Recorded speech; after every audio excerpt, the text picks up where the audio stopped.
Like we're talking about $1 billion. And the people who benefited from the scheme were taking advantage of people who were like essentially not It's theirs. primarily our fault for allowing a system to be made, which can be exploited so easily by. If you're coming here to bring your own mindset or culture that is contrasting to what has been established for centuries, then I don't think you belong here. Doesn't matter if you're American, doesn't matter if you're German, doesn't matter if you're Pakistani, Indian, or whoever you are, that's the only reason. I think other than that, if immigrants come through proper vetting, proper background checks and everything, regardless of their skin tone, regardless of their languages, they should be welcomed in this country. Islam will continue to be triumphant until there have been 12 Khulafa, all of them from Al-Quraysh. The God of heaven will set up a kingdom that shall never be destroyed. Nor shall the kingdom be left to another people. It shall break in pieces all these kingdoms and bring them to an end, and it shall stand forever. This is my brother, my executor, and my successor among you, so listen to him and obey. My kingdom is not of this world. If my kingdom were of this world, my servants would have been fighting. Whoso obeys me obeys God. Whoever disobeys me disobeys God. Whoever disobeys my commander disobeys me. The Lord said to me, You are my son. Today I have begotten you. Ask of me, and I will make the nations your heritage, and the ends of the earth your possession. Two systems of government, two visions for life on earth. Whichever is true changes everything. This is Christ and Khulafa. Welcome back to Christ and Caliphate. On this episode, we are talking about a large fraud scandal that has erupted in the state of Minnesota, where over $1 billion have been defrauded by a group of people who are mostly Somali. There's a huge controversy over it. President Trump called the Somali community garbage this week, which has created a huge backlash. And everyone in the Somali community is on guard and on edge right now, much like in the Afghan community. How much have you guys been following this? I've been watching clips of people arguing about it on CNN and whatnot. So yeah, I found out about it, and I remember reading about the initial sting. Right. So, the feds came in, did an investigation, set up cameras, uh, when they thought that these businesses were saying that they were restaurants and that they were feeding, thousands of people a week, when in reality they were less than 100, right? And they were getting paid a certain amount of money for each meal. So I remember reading that and being kind of shocked, just like anyone else would do. That's, sometimes cynically, I'm like, I'm in the wrong line of work, right? Need to get some of that grant money and do something good with it. Yeah, it's frustrating. We've never got a grant. Yeah, we've never gotten a grant, and this is all pouring in from the feds and the state and everything else. I don't understand this. They kind of oh, we don't fund payroll, but somehow, this allows for millions of dollars to be wired to Somalia. Yeah, and I don't know. It just seems like, what I'm going to quote Reagan here, the most terrifying words a person can hear, and I'm paraphrasing the quote, is I'm from the government and I'm here to help, right? Yeah, I'm big into dark jokes, and Somali community, I'm following some of those, and one of their darkest jokes is, "This is our promised land." This was promised 3,000 years ago to us, so we are just being on the land. But I've been seeing those too, and while the logic of them is dubious, they are really funny. Yes. And I can respect any culture that is taking an awful situation and finding ways to laugh at it. Yeah, well, snark is universal. So.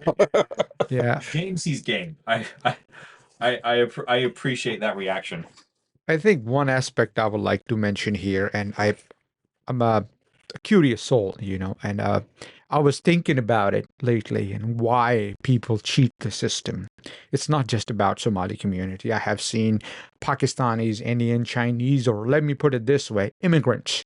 Most of the immigrants who come here try to dodge the system, right? So what is the reason that they're dodging the system?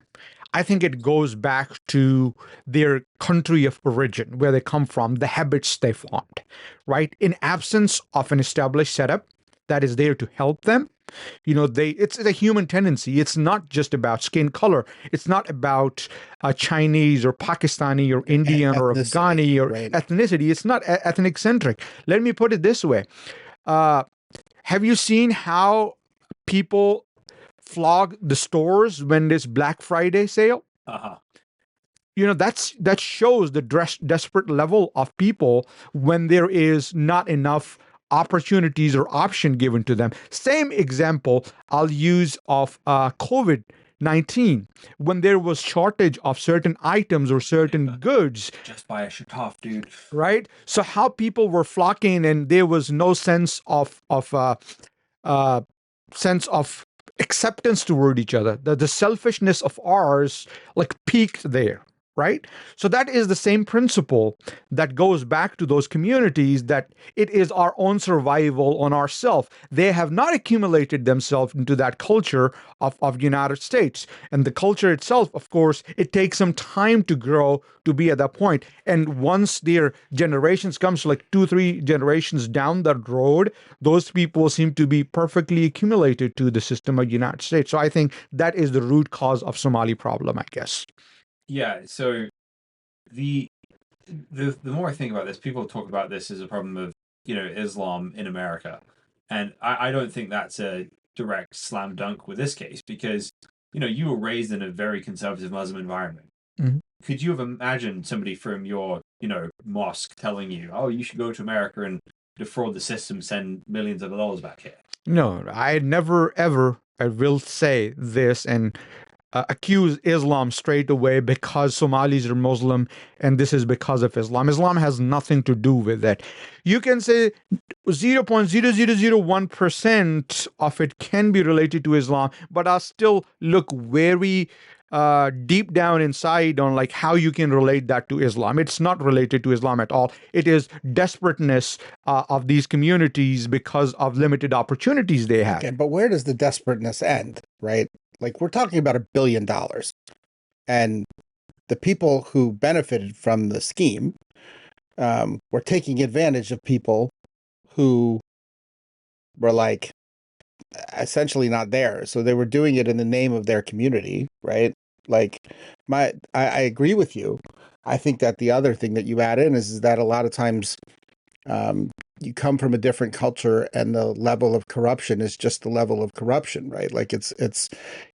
Everyone's going to take advantage of the system back in, Lava land. made up countrystan, right? We're in a place where the government doesn't work, and we don't have any services, and there's not enough resources, like you were saying. And then you come here, and look at all that they have. I think, and you said the C word, which is COVID, right? I think a lot of things change after that, because we here in the States, we stopped prosecuting a lot of crimes, right? It happened in major cities. So, if I came here and as an immigrant, right, during that time period, I would look around and I would go, well, they're not stopping themselves from doing it. So why can't I do it? Right? We set the standard. You see what I'm saying? Yes. We as Americans, we set the standard of what was or wasn't allowed.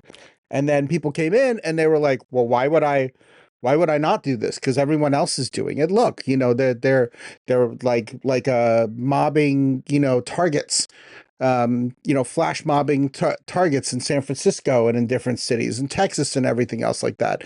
So if they're going to do that and they live here and they're from here, then I'm going to do this. Right. If I put a box in front of my house with a sticker that says free heroin, and then there's the type of person I'm going to attract to my front yard. Absolutely. Point, right? Yeah. It's not the fault of the primarily the fault of the Somali community, that there are people who take advantage of this. It's primarily our fault for allowing a system to be made, which can be exploited so easily by people. Yeah, I mean, like, every time people exploit systems, it's not just, I mean, Somalis came into the limelight because this big scandal, aired. And of course, it has to do with the Republicans' policy and the way Republicans or generally see things and immigrants. And you want to highlight that level to blame all the immigrants and so on and so forth. So there are many caveats there. Yeah, lots of caveats. But one thing we should say is the defendants in this, and they've been saying this, it's not all Somalis. And that's Right. true. It's 3 Americans and 72 Somalis. Right.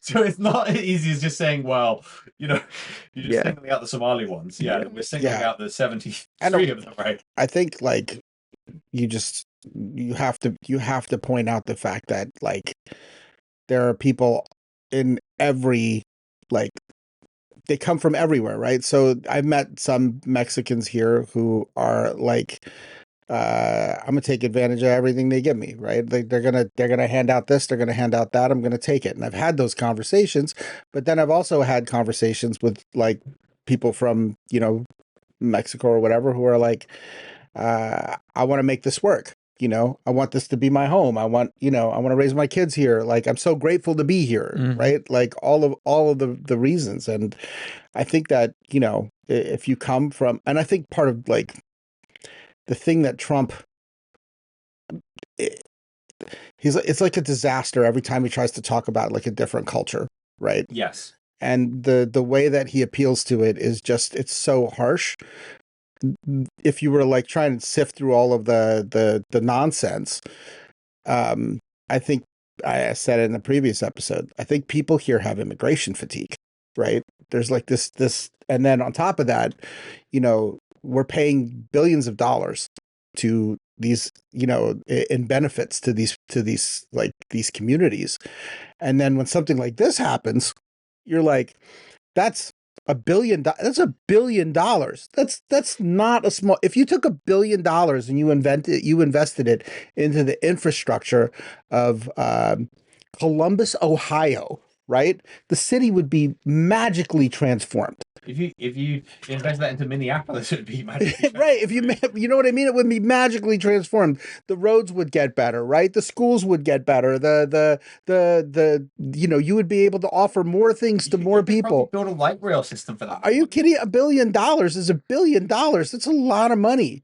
So, I think that's part of the problem too.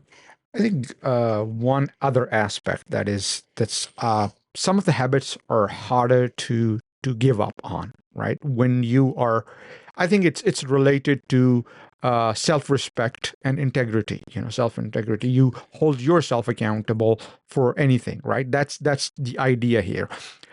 Generally, people who come from these third world countries where there is no established system, and they're used to that, the taste of that blood is on their mouth. So for them, dodging the system is not a big deal. It is not a sin. It is not a crime, right? So they will try their level best to dodge the system the way they can. But if he asked me, where is the stopping point?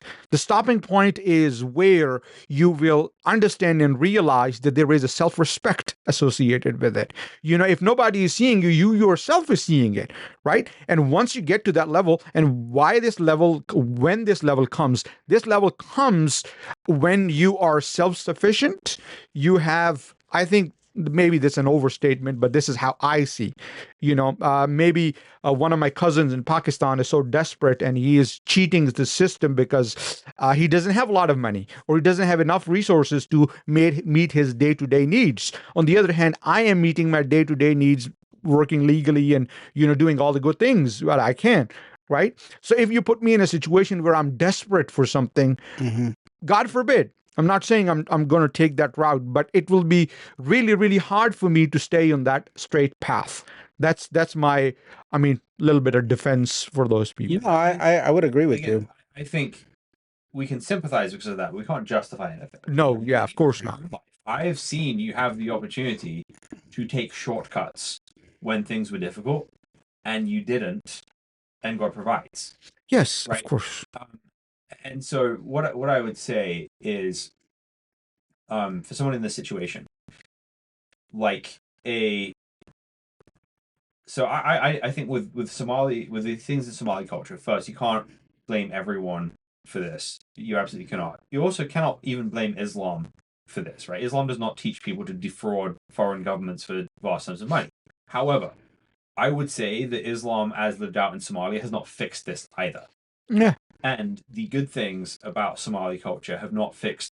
And listen, let's just take a, really quick peek at like what's happened in Somalia, right? So Marxist government for a long time, right? And yeah, show me where that's worked ever, it gets deposed, it becomes more Islamic, right? So you take one system that's authoritarian and then replace it with another system that's authoritarian. You know what I mean?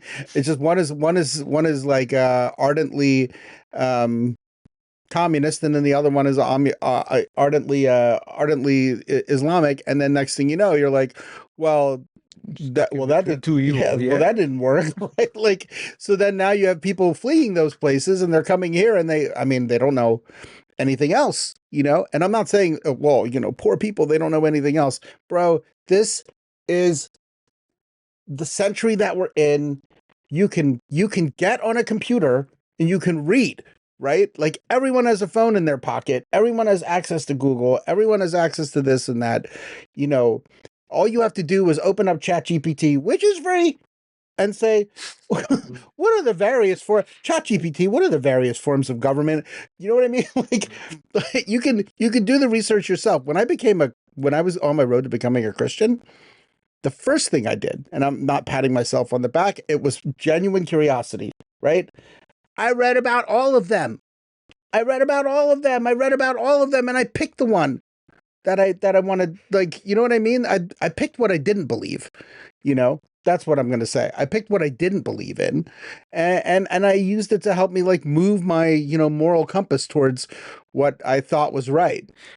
I think one other last thing I would say, and it's maybe a little bit off topic, but in the present scenario, what's happening is immigrants are being portrayed as bad people. The title, you're immigrant, you're bad. Yeah. Or especially if you have certain looks, you're from that part of the world, you're inherently bad. And that is not the right culture we want to promote, or that's the not right culture we want to be part of, because immigration is the central fabric of the United States.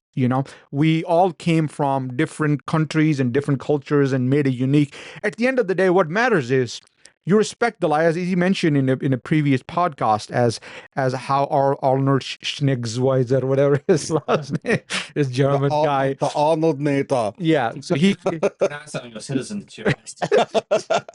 Arnold Schwarzenegger or whatever. He's German, bro. I can't do that.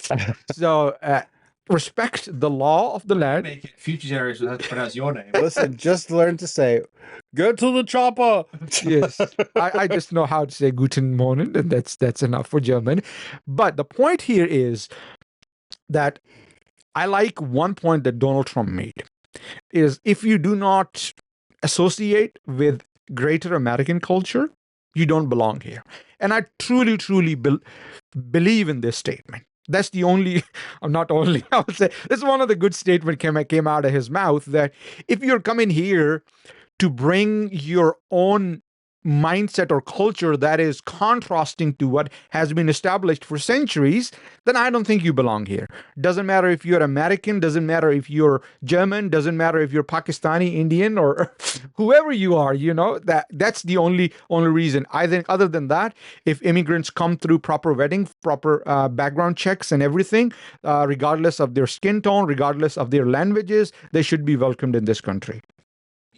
Yeah, and I think with this case specifically, there are immigration problems. This isn't so much an immigration problem as it is a mismanagement of welfare and improper vetting on government. I mean, I need to add something. The governor of the entire state has been implicated. Yes. So this goes beyond an immigration issue, right? It goes beyond an Islam issue. If the governor was like new, and then he like ran for vice president, like that's a big deal. If he knew and he kept quiet about it and he looked the other way and like kind of aided and abetted this fraud on a federal level, then how can you like, sure, first of all, it happened in the Somali community. Is he Democrat? Yeah.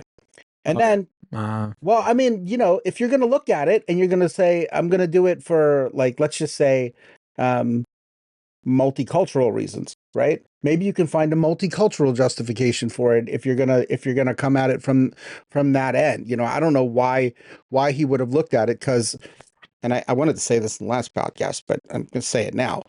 The thing in America that you can believe whatever you want, right? You can practice whatever religion you want. You can have freedom of speech, right? You have the freedom to creatively express your ideas, but within the context of the law.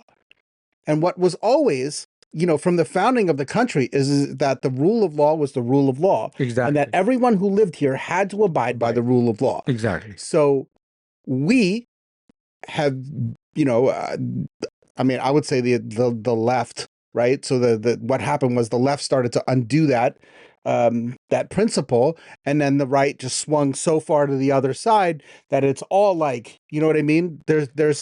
It goes from justice being blind to justice for like, no, extreme justice for them, but not for me and my cronies. And right swings so right that they nominated Valentina Gomez. Yeah. I was like, wait, did she get did she get nominated? Did she win? Yes, from Republicans. She's a Republican candidate. No, but she's running, but that doesn't mean that she like got a nomination. I mean, she is She's a candidate. officially She's a candidate, and she will use Republicans' Did you see her platform. last ad? No. Bro, she like shot a dummy in the back of the head. That's an old ad. That's crazy. Like, That was before anything. a dummy shooting a dummy. But that's off topic. It's just the right song, so right. That is where I agree with you guys. I think most of the things that we see as immigration problems are solved if we just enforce the laws that we already have. That's what Right. No right, left. No right, left. Straight. Point blank. Enforce the laws that we have. Enforce the immigration laws we have. Enforce. Wow, hold on a minute. Stop. Because now they're doing that. Now, like, being in the country illegally is a deportable offense. And now they're doing it. I like it. I mean, you might not like the way it's happening, whatever, right? But that's what they're doing. And then now this is a problem, right? Now this is inhumane. Now this is being done cruelly. Now you're separating families. Now you're doing this. Now you're doing that. But if you apply the standard evenly, okay, if I, as an American citizen, get pulled over, right, and I'm drinking, I heard this analogy, and I like it, and I have my kid in the back seat of the car, I'm going to go to jail, and the kid's going to go to CPS, right? Like, you will separate a family. So if there's a question of whether or not something is like beneficial for the child, you would separate them, or you would deport the whole family altogether, right? Like you would move them back to their country of origin. So, like, sure, if you just enforce the laws, but you have to have the fortitude, right? Yeah. And you have to do that in a legal way as well. Yeah. The way I would argue should be a little bit less clumsy than the way it's being. Well, I mean, I think that's also a byproduct, right? Like, people are mad that the ICE agents are covering their faces, but the Marxists are doxing the ICE agents, right? Like, you can't have that either. It is a reaction, right? It is right. It is a response to something else, but I think I think the reaction is getting off balance. And the messaging is horrible, right? The messaging is horrible. The messaging always turns into like kind of shrill, whatever. It's coming from the top. That's bad. Yeah. But, again, like, being in the country illegally is a crime, right? Yeah, and doesn't matter where you come from. If you're even from Russia or Ukraine, if you come in here illegally, you don't belong here. The problem, I think, for the very right wing is, or let's say Republicans these days, is they have kind of like bias, or at least I noticed that there is a bias. The bias is that if you want to be American, you have to hold. That's Christy Nome. I just read her post, and she says if you want to be here, you have to have one nationality, that is of United States. But what about the wife of Trump, who holds two nationalities? Nobody questions her. So my argument is, please have one standard and apply that standard for everybody. Yeah. Nobody is above that law, Right. whether it's wife of Trump or son of Trump or my father or your father, whoever's father. And these are biblical principles. The biblical principles at play here is you should have one standard for everybody, one law for you and the foreigner in your lands. That's what the Bible says in Deuteronomy. Sure. Written down for 3,000 more than 3,000 years. Yep. Right. And L'chaim. Yep. And then Ecclesiastes it says because the punishment of evil is not executed swiftly, the children of men's heart is set to do evil. So if we have a law which focuses on impartiality and punishing evil speedily, then it's going to solve a ton of the problems we have. Right. And so the right wing people need to have the restraint on this, and the left wing people need to understand that the slowness, this allowance for all this sort of craziness in the country, is making people crazy and making people take advantage of the system. Yeah, right. Take advantage of the situation, and Wow, people sure. seeing that have a backlash, right?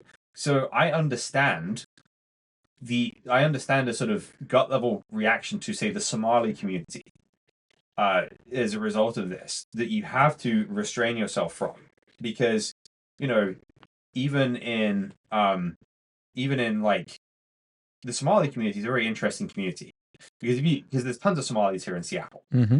and if you walk through a Somali neighborhood, you will not get like warm vibes from people.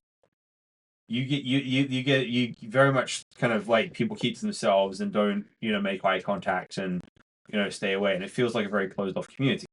And unless you're willing to push through the discomfort and actually kind of make friends with people, you'll find that they're warm and funny. Oh yeah. I gotta be honest with you. We came back. We were in New York City. You and I were in New York City, and I came back and I went back to church. And New York, you're like, look everybody in the eye, and you're like, hey, how you doing? Or you just walk past somebody, you go, sup, right? Like you do the little head motion or whatever, and you look them in the eye and you say that. I went to my church and I started looking people in the eye, and they were all freaked out. They were like, what? Like, why are you looking at me? So it's also a Seattle thing too, right? It's a Seattle thing for sure. Yeah. But what I'm saying is that, like, if this is all happening from a distance where this should not be happening from, then it's a problem. As Christians, we need to be close to our neighbors. We need to see our Somali neighbors as more than just a demographic, but as actual individuals made in the image and likeness of God.